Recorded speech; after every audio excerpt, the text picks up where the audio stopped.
আর আরফান নিশুর যারা fan follower বা যারা অডিয়েন্স বেশিরভাগই খুবই ভদ্র ফ্যামিলি, শিক্ষিত। হাই হ্যালো, আপনাকে স্বাগতম আমাকে দেখতে এবং কি শুনতে ভিডিওটিতে ক্লিক করার জন্য। ভিডিও টাইটেল সামনে দেখে বুঝতে পারছেন আমি কোন বিষয় নিয়ে কথা বলবো কি এবং বরবাদ ঈদে যেহেতু দুটা মুভি দৌড়ে খুব এগিয়ে আছে, এই দুটা মুভি নিয়ে কথা বলবো। আর যেহেতু আমি মুভি দুটা দেখি নাই, আমি একজন প্রবাসী মালয়েশিয়াতে, আই থিঙ্ক মুভি দুটা আসবে তখন দেখা হবে, তার জন্য আমি রিভিউ দিতে পারছি না বা আমি দিচ্ছি না।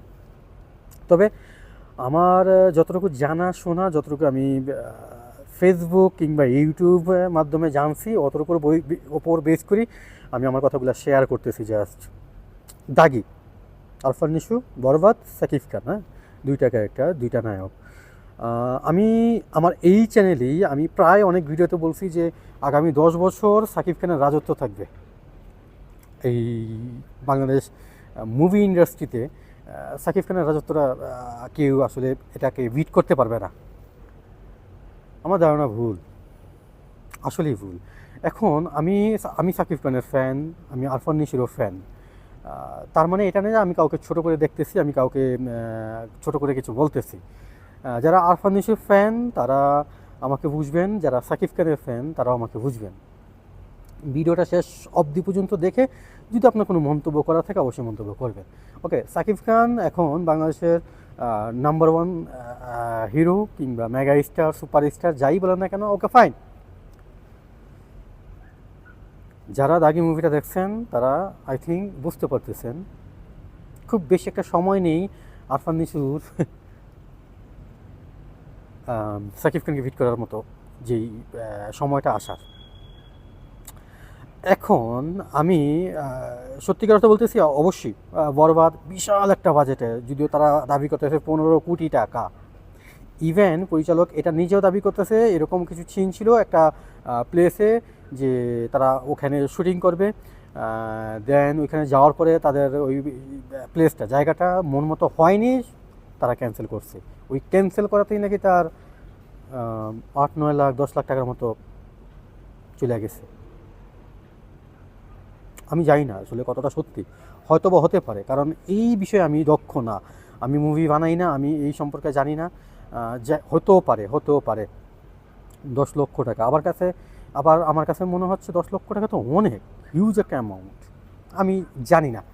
তো এই দাগি মুভি সেই অর্থে কিছুই না, তাদের বাজেট যদিও তারা এখনও ওরকমভাবে প্রকাশ করেনি। যেহেতু 15 কোটি টাকার বরবাদ আর দাগির একটা হাড্ডাহাড্ডি লড়াই চলতেছে, সেই জায়গায় আমি মনে করি দাগি এগিয়ে। প্রত্যেকটা দর্শক বলতে বাধ্য হচ্ছে যে জোস, অসাধারণ, নিশুর অভিনীত। আমাদের আরেক লেজেন্ড অভিনেতা হুমায়ুন ফরিদি এর কপি বলতে পারেন, চিনি কিনা আরফান নিশু হুমায়ুন ফরিদিকে ফলো করেন, হ্যাঁ, তাকে তার আইডল মনে করেন। সো হুমায়ুন ফরিদিকে সে খুব শ্রদ্ধাও করেন, তো সেই অর্থে লিজেন্ড অভিনেতা। তো আরফান নিশুর মুভিটা দাগি মুভি দেখে কান্না করতে বাধ্য হবেন, আর বরবাদ মুভি দেখে দর্শক চিল্লাবে। আকর্ষণ, টুইস্ট, ডায়লগ সব কিছু মিলে জিল্লু মাল দিয়ে টাইপ, এটা এখন টিকটকে খুবই ট্রেন্ডে আছে, সবাই টিকটক বানাচ্ছে। তো সেই অর্থে কোনোটাই পিছিয়ে নয়। তবে আপনার কাছে আমার একটা প্রশ্ন, যারা সাকিব খান আছেন কিংবা যারা আরফান নিশুর ফ্যান, সবার কাছেই আমি, আবার যারা বুথ সবাই, 15 কোটি টাকা বাজেটের একটা মুভি আর স্বল্প বাজারের একটা মুভির সাথে আপনারা যেভাবে কন্টেস্ট বা ভার্সেস মিলাচ্ছেন, কতটা যৌক্তিক? ইভেন বরবাদ মুভির হল লিস্টও বেশি, হ্যাঁ, তারা হল লিস্ট বেশি, তাদেরকে হলের ইয়াটা দেওয়া হয়েছে বেশি, বায়োটি দেওয়া হয়েছে। বরবাদ মুভি সব দিক থেকেই সুবিধা পাইছে, এইটা আসলে বলার অপেক্ষা রাখে না। তো সেই অর্থে দাগি মুভিও কম, বরবাদ মুভির পরে দাগি মুভি, তারপর সিয়ামের মুভিটা। ইভেন সিয়ামের জঙ্গলি মুভি নিয়ে আমি কথা বলবো আরেকটা ভিডিওতে, এখানে কিছু না বলি। তো দৌড়ঝাঁপটে এগিয়ে আছে দাগি এবং কি বরবাদ।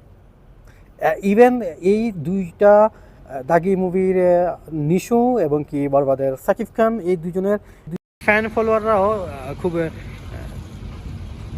ফেসবুকে কমেন্ট বক্স বলেন খুবই হাড্ডাহাড্ডি লড়াই করতেছে। একটা গ্রুপ বলতেছে নিশু নাটক থেকে আসছে, এই সেই খেতে ও নাটক কি দেখবো, এটা কি কোনো মুভি কিনা।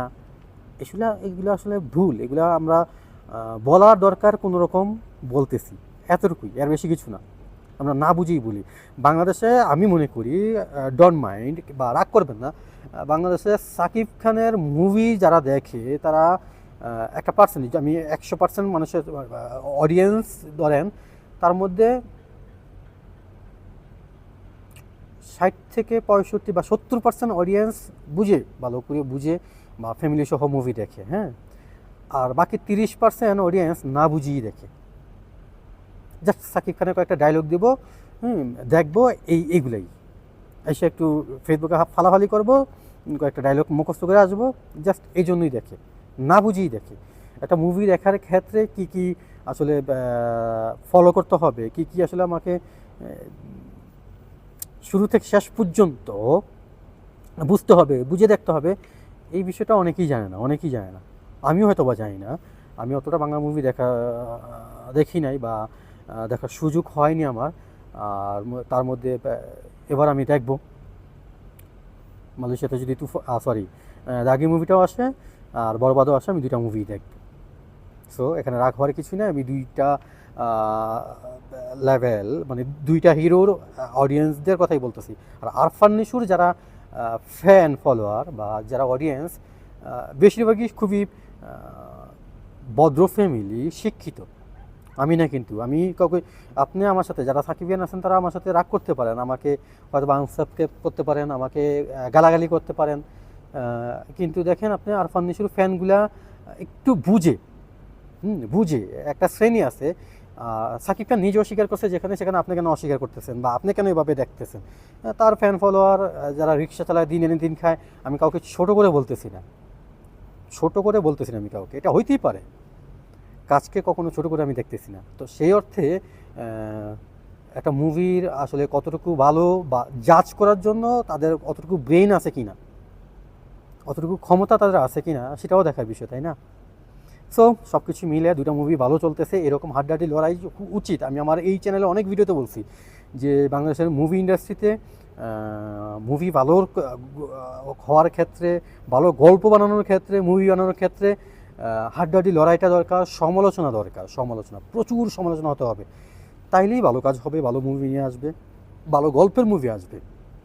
সো এটাই, বরবাদ আর দাগি মিলে আমার এতটুকু বলার ছিল। তবে হ্যাঁ, আমি রেটিং পয়েন্ট আমি এখন দিতে পারছি না, যেহেতু আমি মুভিগুলো দেখিনি। তবে অনলাইন থেকে যতটুকু দেখা বা সব কিছু মিলে আমার কাছে কেন জানি মনে হচ্ছে আরফান নিশু সেকেন্ড মাঠ কাঁপাবে, বাংলাদেশের মুভি ইন্ডাস্ট্রিটা কাঁপাবে।